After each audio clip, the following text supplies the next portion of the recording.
Hot hatchbacks aren't exactly fresh meat. Anyone who grew up throughout the 1970s to the 1990s will pepper you with their favourite hot hatch. They either had one or were incredibly jealous of their neighbour who did. My dad had a Ford Fiesta XR2. Pretty soon he wanted his neighbour's Nissan Cherry Turbo, and then his friend's Mark II Volkswagen Golf GTI. I myself have had two, and I'm firmly in the market for my third. They are contagious little beasts. Pocket-sized bundles of fun that can also do the week's food shop. It's hard to deny they are multifaceted.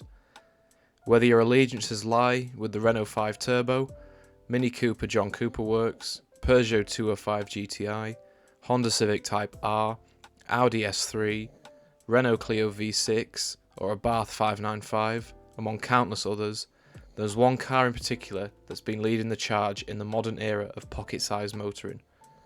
But first, we need to talk about homologation.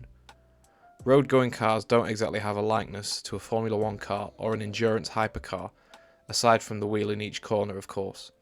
Your car is most akin to rally. Your nan probably drives a Skoda Fabia. Your uncle likely tools about in a Ford Puma.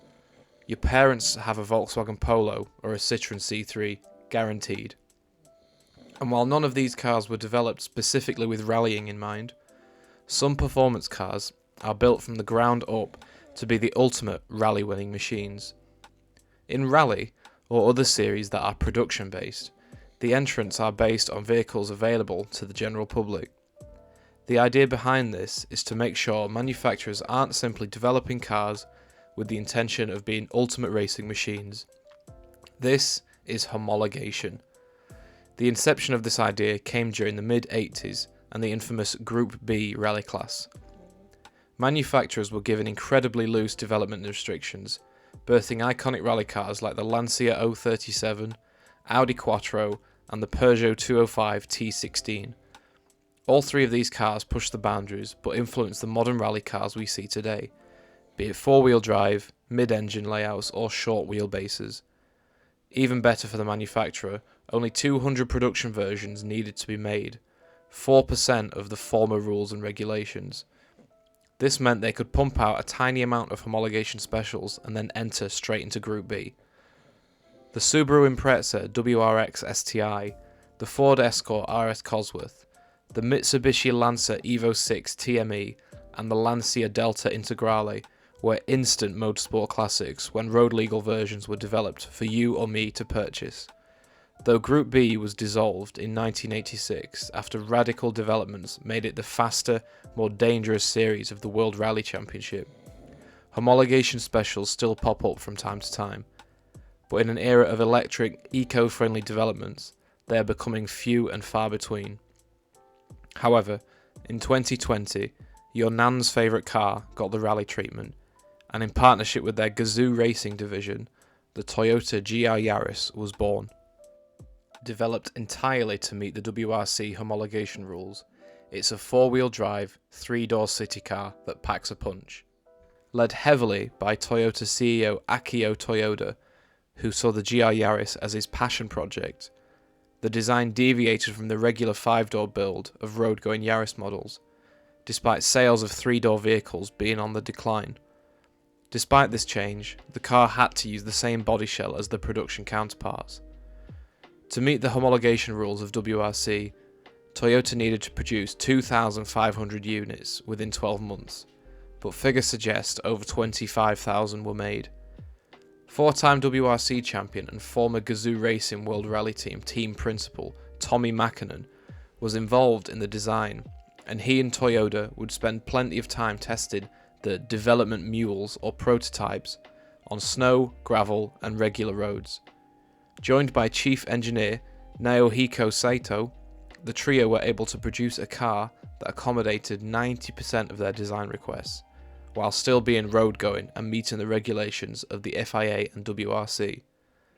Toyota and Makinen were set on making the GR Yaris four-wheel drive, but its small footprint meant the rear axle and suspension had to be adapted from a Toyota Corolla, making it 60mm wider at the rear.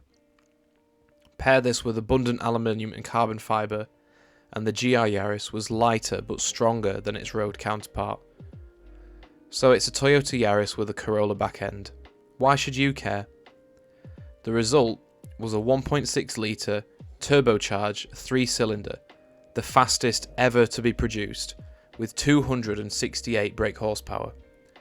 For comparison, hot hatches in this category, Ford Fiesta STs, Renault Clio RS, Hyundai i20N, Volkswagen Polo GTI, all range from 180 to 220 brake horsepower and are exclusively front-wheel drive.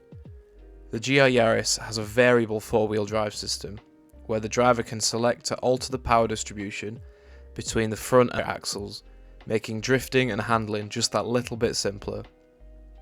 Built-in rev matching makes downshifts easier than ever too, removing the need to master heel towing. Some enthusiasts didn't like the feature, and Toyota predicted this, so they made it easy to toggle on and off. In the rally world, the Toyota GR Yaris Rally 1 Hybrid has won the manufacturer's title on each attempt. Since its introduction to WRC, Sébastien Ogier, Kalle Rovanperä and Elfyn Evans have driven their GR Yaris Rally 1 hybrids to 24 rally wins. 2024 saw Toyota introduce the GR Yaris's first facelift. Now, buyers can spec their car with an 8-speed automatic gearbox, flappy paddles and all, an increase to almost 300 brake horsepower. This 1200 kg pocket rocket is nearly as quick as an Audi S3 or a Mercedes A35. Alongside the facelift model are limited edition specs. 200 OGA models will feature a larger rear wing, exclusive grey paint and French coloured wheel stitching, as well as a change to the drivetrain to be more rear end friendly, just as the 8-time WRC champ likes his own cars. The SEB button activates this and can be varied with the Morizo switch. Fun fact, Morizo is the pseudonym Akio Toyoda uses when entering competitive race events, as to not get recognised. He's a pretty cool boss. 200 Rovanperä models will include unique 3-colour paint scheme, a larger carbon adjustable rear wing, and a change to the all-wheel drive system, allowing front and rear wheels to spin at the same rate.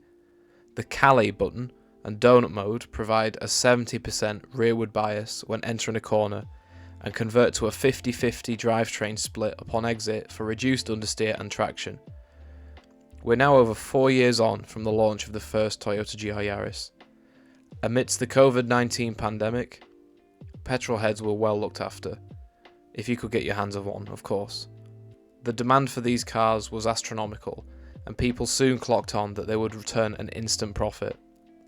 Waiting lists stretch well beyond 2022, and Toyota simply couldn't match the demand. They had a modern classic on their hands. Today, they've held their value incredibly well.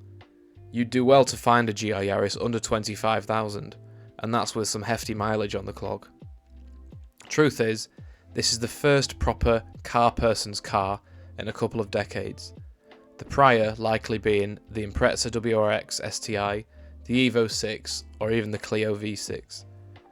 In an age where combustion engines are frowned upon and more people than ever are plugging their cars into the mains, it's refreshing that manufacturers are still willing to produce cars for the few, not the many.